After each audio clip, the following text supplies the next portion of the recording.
Tidak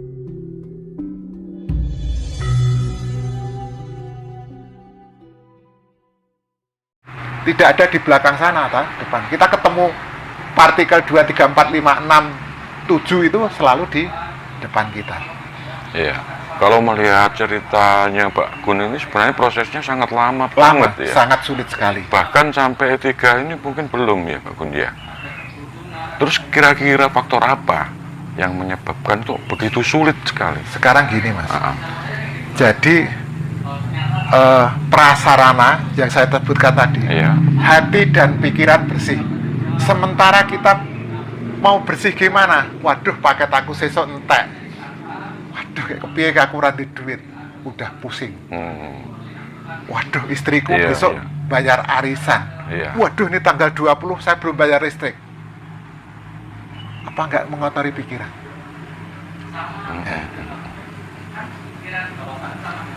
Berarti faktor utamanya itu ya. Iya. Dari Kemudian, pikiran dan perasaan hati ya. iya, hati dan pikiran itu karena belum bisa bersih. Padahal syaratnya bersih. Karena kalau kita seperti itu, kita meditasi, kita mau merenungkan sukma aja, kita kiblatnya itu ke sukma, tetapi kita gebegal pikiran kita. Waduh, kayak kepiye soal golek utangan ngendi ya, gue bayar listrik dan sebagainya. Akhirnya perenungan kita tidak sampai ke tujuan. Iya. Nah, menambang dengan perenungan. Iya. Kemudian tangis sing ati. Nah, tangis sing ati itu menjadi sebuah katalisator. Karena raga nangis hatine kepengen ketemu sukma. Akhirnya apa? Partikel-partikel batin itu akan menyumbangkan energinya mengalir ke tabung bawah. Lah inilah nanti energi ini yang akan nanti bisa digunakan untuk mengaktifkan dan menggerakkan kendaraan ini. Iya. Ya, tetapi karena kondisi lingkungan belum mendukung, makanya Simbah mengatakan bahwa pergantian peradaban. Karena zaman dulu belum ada HP, belum ada tagihan rekening listrik, belum ada biaya semesteran anak dan sebagainya. Iya, iya. Zaman dulu kan belum ada, jadi masih simpel pikiran ini. Iya. Tapi sekarang, wah, pengen nonton YouTube ini mana? Nah itu kan ganggu pikiran lah ini. Orang dulu nggak ada seperti itu ya, adanya bisa fokus. Jadi manusia itu hanya komunikasinya dengan partikel-partikel batin. Iya. Nah, Ini makanya, kalau menurut ceritanya Pak Gun ini kan mulai dari tulang ekor, ya, kalau sampai ujungnya di ubun-ubun itu sebenarnya kan titik-titik cakra kan ya. Kak? betul. Iya. Makanya gini Kalau ya, Mas. misalnya gini, ada orang yang mengklaim bisa membangkitkan cakra. Penjelasannya Pak Gun, tanggapannya Pak Gun mengenai ini gimana? Betul, Mas. Ini ya, Mas. Jadi gerak kendaraan itu dari ujung sumsum tulang ekor digerakkan menuju ubun-ubun. Karena sukma atau jiwa itu berada di ubun-ubun. Nah, kendaraan itu digerakkan ke ubun-ubun dengan tujuan sukma itu nanti memiliki kendaraan untuk penerbangan ke surga. Iya, iya.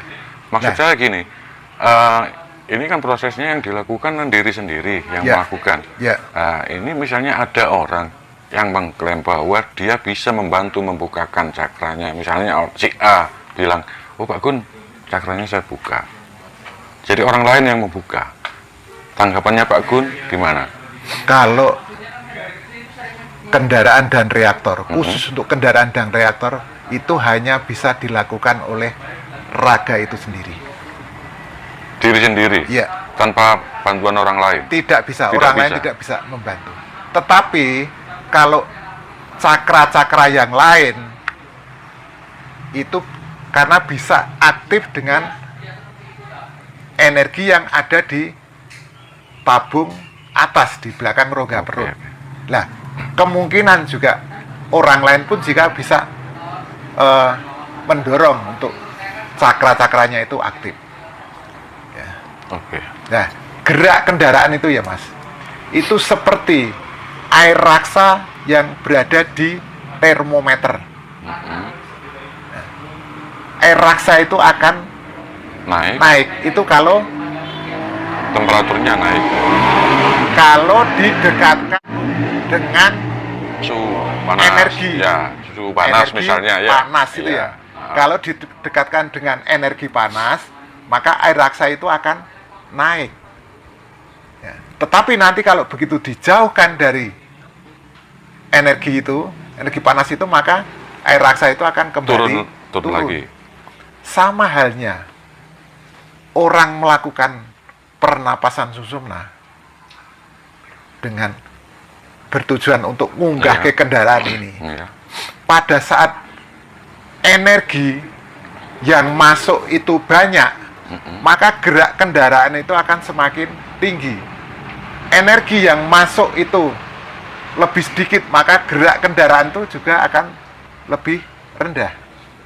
Nah, sekarang termometer itu kalau agak jauh itu mungkin 40 derajat. Semakin didekatkan mungkin bisa 50 derajat. Semakin dekat itu nanti bisa 70 derajat. Dekat sekali bisa 100 derajat. Nah, ini tergantung dari sumber energinya. Iya. Semakin besar energinya, maka gerak air raksa juga semakin tinggi. Semakin besar energi yang masuk ke dalam kendaraan, maka gerak kendaraan akan semakin. Nah, kalau gerak kendaraan itu sudah sampai di bawah pusar, Mas, itu artinya kita sudah mampu bikin KR2. Nah, KR2 mestinya kita nanti akan ketemu dengan partikel 2 kita atau sedulur ireng. Energi 2 itu ya. Kalau gerak kendaraan itu sudah sampai di bawah dada, maka kita sudah bisa bikin KR3. Kita bisa ketemu partikel 3 atau sedulur abang. Kalau gerak kendaraan itu sudah sampai di dada, maka kita sudah bisa bikin KR4. Ketemu partikel 4 atau sedulur kuning. Kalau sampai di leher, itu kita bisa bikin KR5. Kita bisa ketemu sedulur putih. Kalau gerak kendaraan itu sudah sampai di kepala, maka kita bisa bikin KR6. Ya, mungkin untuk penjelasan yang KR itu mungkin kita sesi yang berikutnya. Ini mungkin untuk pertanyaan terakhir. Tadi ada pernyataan Pak Gun yang agak menarik bagi saya terkait takdir tadi. Pak Gun mengatakan bahwa manusia itu sebenarnya dalang. Dan Tuhan itu sendiri adalah wayang. Gitu. Nah, ini saya juga agak bingung juga. Kalau gitu kan dalang harus bisa mengendalikan wayang. Betul. Padahal kita itu dapat energi berasal dari energinya Tuhan. Terus komentarnya Pak Gun gimana penjelasannya? Sekarang listrik, Mas. Kita visualisasi ke energi listrik itu ya. Apakah energi listrik itu bisa menyalakan lampu sendiri?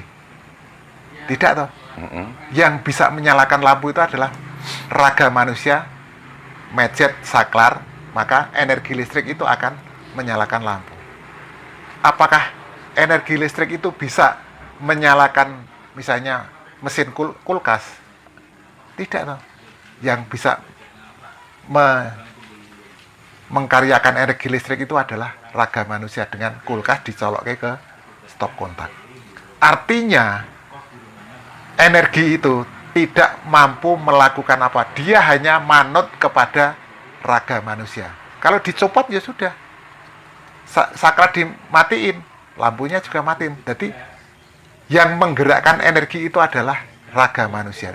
Demikian juga E9 itu energinya itu bisa dikaryakan oleh didayakan oleh raga manusia. Tetapi partikel 9 itu tidak bisa.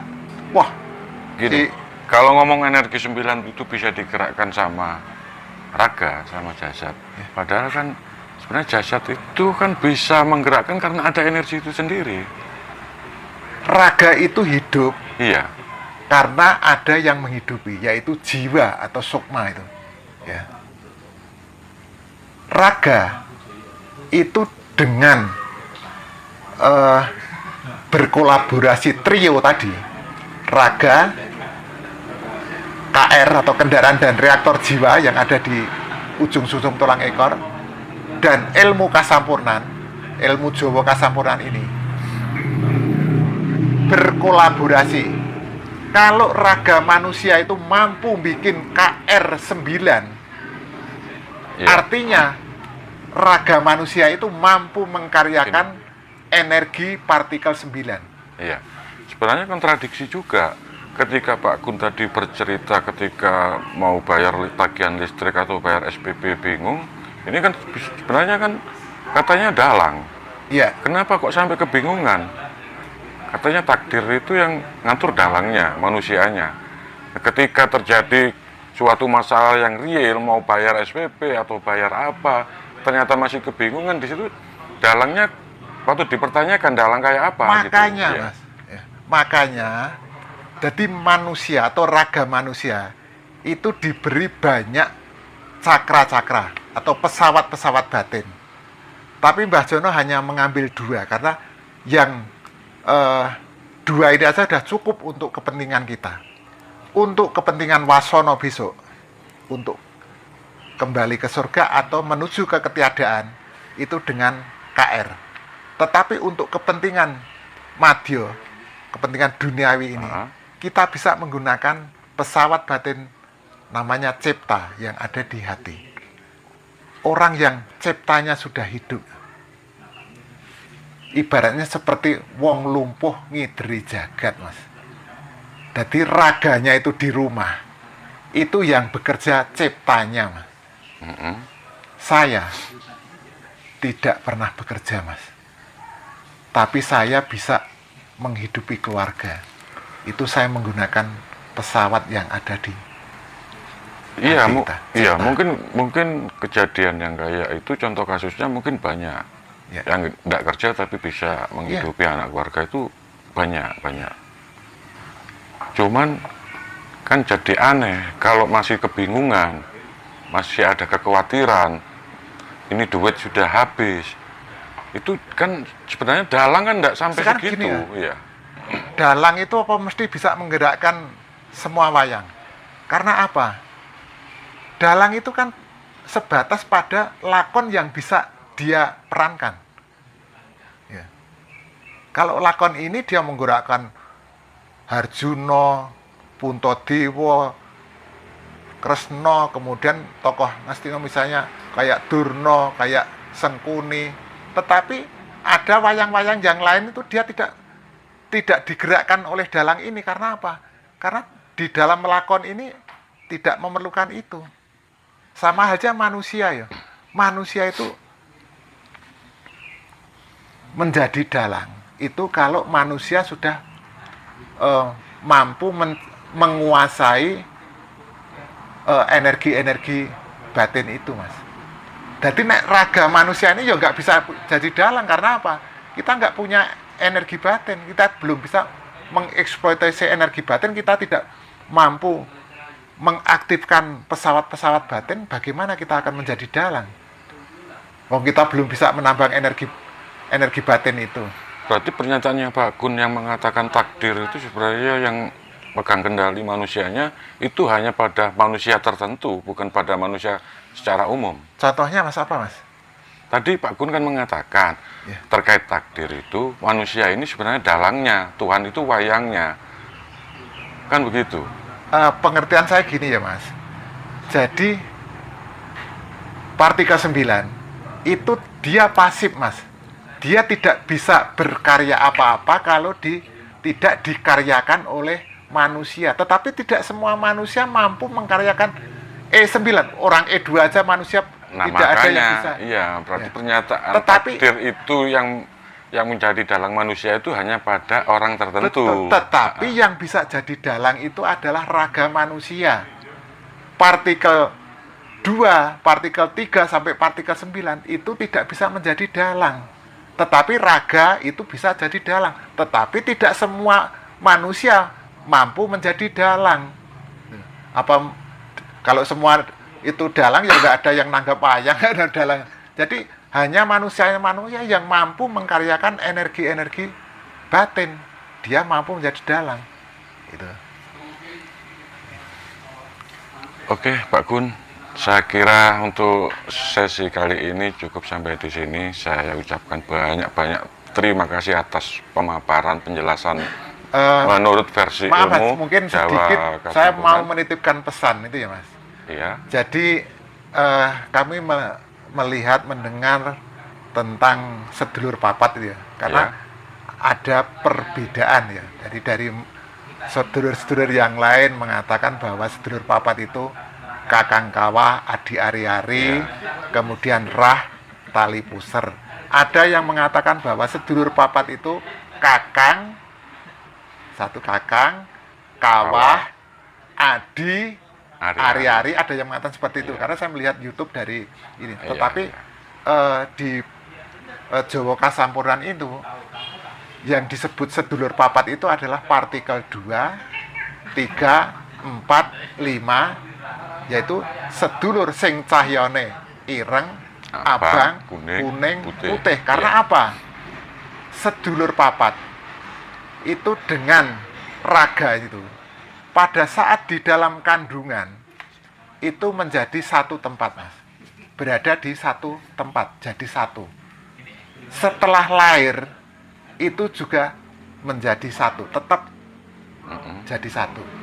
Dan orang Jawa berharap bahwa tidak pernah akan terpisahkan, terutama oleh kematian. Karena kalau terpisahkan oleh kematian, raganya jadi bangke, sedulur papat keleleran, sukmo atau jiwa gebuntel sedulur papat. Karena tidak bikin kendaraan dan reaktor 6 sehingga tidak bisa melakukan kembali ke perjalanan ke surga, sehingga hanya keleleran seperti ini.